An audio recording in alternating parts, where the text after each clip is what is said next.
Bonjour les amateurs de voitures, aujourd'hui avec Ross, il m'apporte le Alfa Romeo Stelvio Quadrifoglio All-Wheel Drive 2024. Une espèce de compact, je ne sais pas si c'est compact ou sous-compact,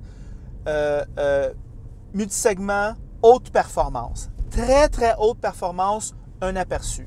L'Alfa Romeo Stelvio Quadrifoglio est un VUS compact performant qui rivalise avec X4M. De nombreuses couleurs sont disponibles.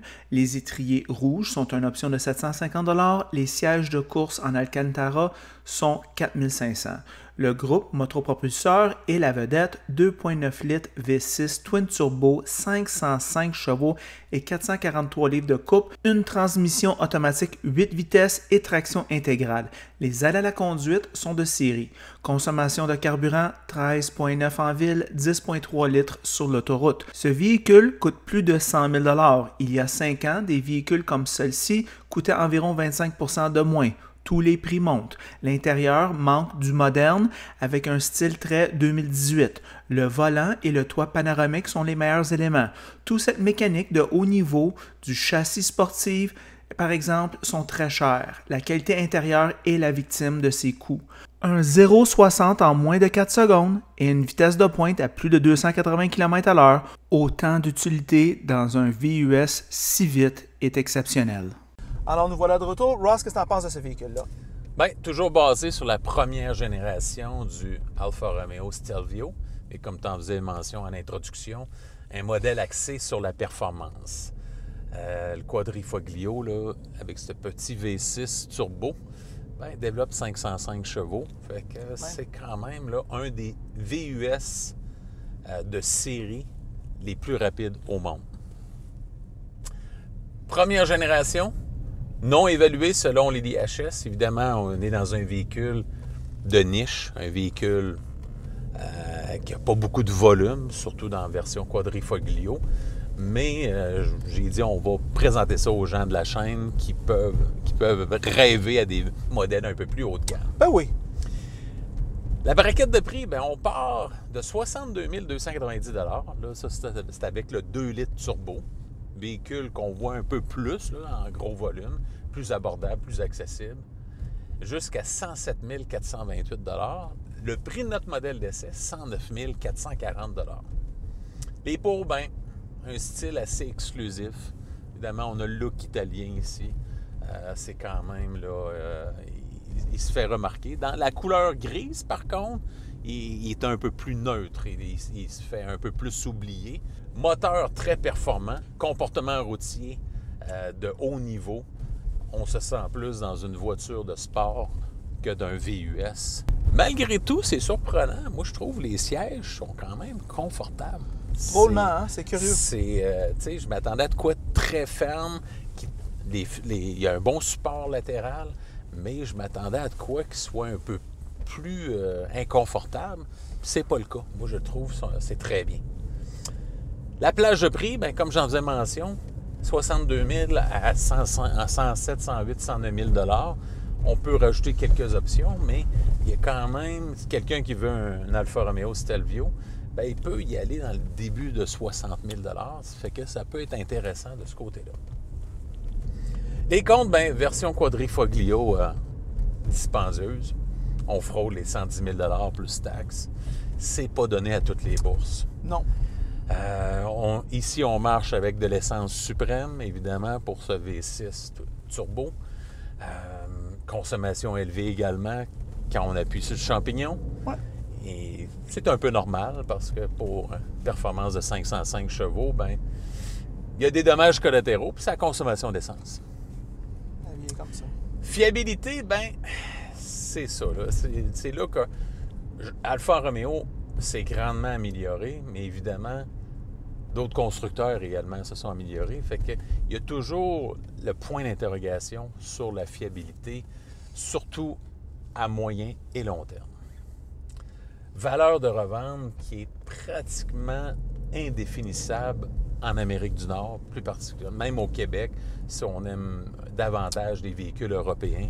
Présentation intérieure qui commence à être vieillissante. On l'a eu à sa sortie dans les alentours de 2018-2019. on avait fait l'essai du Alfa Romeo Stelvio avec le 2 litres turbo. Côté info-divertissement, ben, c'est sensiblement pareil. Il n'y a pas beaucoup de changements à ce niveau-là. Deuxième rangée et espace coffre qui est confiné. Visibilité arrière, bien, évidemment, dans la fenêtre arrière, le hublot arrière, c'est quand même très restreint, très limité. Réseau de concessionnaires, bien évidemment, pas besoin de vous le dire. On n'est pas en Italie, on n'est pas sur le continent européen. Au Québec, il y a quelques... au Canada, plutôt, il y a quelques concessionnaires Alfa Romeo et ils sont en nombre très limité. La concurrence, bien, Audi SQ5, on pourrait aller là, véhicule très populaire chez nous. On pourrait parler d'un BMW X4M. On pourrait parler, évidemment, le véhicule qui est pratiquement le plus près du Alfa Romeo, qui est le Maserati Grecale Trofeo. Également le Mercedes-Benz GLC AMG. Et pour finir, probablement celui que le monde pense ou a le plus haute estime dans ce créneau-là, ça serait le Porsche Macan GTS. Fait que très peu de joueurs, on est dans un marché niche. Quelles sont tes premières impressions sur l'Alfa Romeo Stelvio Quadrifoglio All-Wheel Drive 2024? Ross, on a un véhicule qui est, somme toute, on va juste faire l'accélération tout de suite. Ouais, c'est le fun, ça. C'est le son typique, là. Ah ouais. Ce moteur-là a été conçu par un ancien ingénieur chez Ferrari et on le ressent par la sonorité. C'est le fun, ça? Très plaisant. Ross, le look extérieur est typiquement italien, que seuls les Italiens sont capables de faire. Le devant, le look, les courbes, c'est excessivement courbé. Puis c'est seuls les Italiens qui sont capables de ficeler ça ensemble pour que ça soit présentable. Ross, moi je trouve que le coffre n'est pas si pire que ça. Les bancs en arrière, moi je te dirais pour les jambes, c'est un peu restreint. Pour la tête, c'est correct. Largeur, c'est correct. Le dossier est un petit peu à la verticale. Alors, à ce moment-là, je te dirais que ben, c'est ça pour la convenance. Cependant, c'est quand même un VUS. On peut baisser les bancs, on peut traîner des affaires. Ouais. Alors, c'est correct à ce niveau-là pour avoir tant de performance avec quelque chose d'aussi convenable. On va te lancer encore un autre petit shot. Tabarnak, ça pousse. Oui, ça pousse. Ça pousse vraiment fort, Ross. Puis, on sent pas le moteur s'essouffler. Oh non, non, non. On sent, là, t'as accéléré, là. On sentait qu'il en voulait encore. Il dit, t'as-tu fini? Manzano. C'est ça, exactement. Fait que c'est bien à ce niveau-là. Le freinage... Oups, regardez en arrière de moi. Ah oui. Très performant. OK. Fait que les performances sont là. Je regarde en avant, des côtés. Moi, j'ai une bonne visibilité. Ross, arrière, 3/4, c'est limité. La lunette arrière, elle a besoin d'une nouvelle lunette. C'est passé. C'est vraiment petit. Ouais. Ross, ici à l'intérieur, moi, je te dirais que, bon, les performances sont bonnes. Combo, transmission, moteur est bon. Au niveau de le handling, c'est bon. Ah, la direction est précise. Très, très bonne. Oui. Très, très bon. Tout ça, c'est bon. Moi, Ross, je te dirais, c'est les petits détails sur lesquels que ce véhicule-là est largué par la compétition, je te dirais.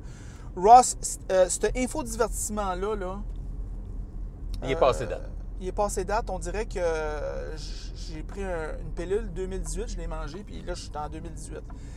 C'est vraiment daté.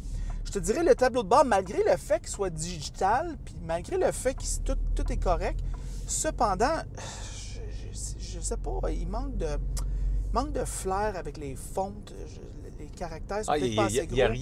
Le véhicule est plus attrayant en termes de performance, mais les cadrans ne reflètent pas ça. Ross, les interfaces de la climatisation, je dois dire qu'ils sont très convenables. Oui. Cependant, ils ne sont pas fancy du tout. Là. Non. On pourrait trouver ça sur une voiture de 40 000. Oui. All right? Il faut le dire. Même chose avec les boutons poussoirs pour les fenêtres. Je ne ressens pas la grosse qualité, si on veut. Il y a des affaires de plastique ici. Alors, au niveau de l'intérieur, moi, je te dirais, il manque le coup de crayon du jour. Les bancs en cuir, bonne remarque que tu fais, sont confortables, sont rembourrés. Le cuir, cuir pour un véhicule de 100 quelques mille est un petit peu en dessous de la moyenne, selon moi. Ouais. C'est mon opinion. Et c'est ça, j'ai de la misère à en rajouter parce que tu as si bien couvert le véhicule, fait que j'ai l'impression de faire du pète et répète. Moi, je vous dirais que ce que je rajouterais au commentaire de Ross, c'est que la raison pour laquelle on achète ce véhicule-là, c'est pour l'esprit de conduite européenne, le look unique, l'exclusivité, Ross. Ouais. C'est un véhicule qui est très difficile en ville. Moi, je te dirais que, tu sais, ce genre de véhicule-là, souvent, on aime ça les avoir en ville. Et puis moi, je te dirais qu'elle porte un peu dur. Ouais. Même en mode normal, là, ça roche. Je ne sais pas quoi faire avec la suspension pour qu'elle porte moins dur. On sent les bosses. Ça peut déplaire à certaines personnes. Cependant, ben, ça va avec l'ADN du véhicule. Exact. On recherche la haute performance, la tenue de route. Tu ne peux pas avoir un banc siège sur un divan. Ça n'existe pas, ce banc-là. Ross, tes pensées finales? Bien évidemment, un peu pour résumer tes pensées, j'aurais pas de restriction à la location. Disons, dans un genre de 4 ans, 80 000 kilos, et vous remettez les clés. À l'achat, pour du moyen et long terme, j'aurais quand même là, des petits bémols. C'est une mécanique là, très pointue, une mécanique qui est foudroyante, qui est plaisante à conduire, mais à plus de 100 000 km, là, quel va être l'entretien de ça? D'après moi, ça va être astronomique et un réseau de concessionnaires limité. Fait que tenez-vous-en donc à la location et remettez les clés à la fin du contrat. C'est un véhicule d'émotion. Exact. Alors, il ne faut pas y aller trop rationnel. Oui, exact. Sinon, tournez-vous ailleurs, achetez-vous une Nexus. Ouais. Mais au niveau de l'émotion, elle livre la marchandise. Puis je pense que c'est ça, sa valeur ajoutée. Tu sais, quand on paye 100 000 on a toutes sortes de raisons de payer 100 000 pour un véhicule. Puis il y en a qui veulent de l'émotion. Il y en a qui veulent avoir un gros 4x4 de 150 000. Puis c'est correct. Ouais. À chacun son dada. Comme là, on le sent même en confort. Là, on le sent, le tabarouette, c'est tough. Puis, parmi tous les concurrents que je faisais mention, c'est sûr que l'Alfa Romeo est sans aucun doute celui qui va vous donner le plus d'émotion là, dans une conduite de tous les jours. Oui. Bonne remarque que tu fais qu'il est léger sur ses pieds. Et c'est ça nos pensées du très bon Alfa Romeo. En passant, si vous aimez la vidéo, aimez-le. Si vous ne l'aimez pas, aimez-le pas. Et si vous l'aimez beaucoup, mais franchement, abonnez-vous à la chaîne. Et c'est tout.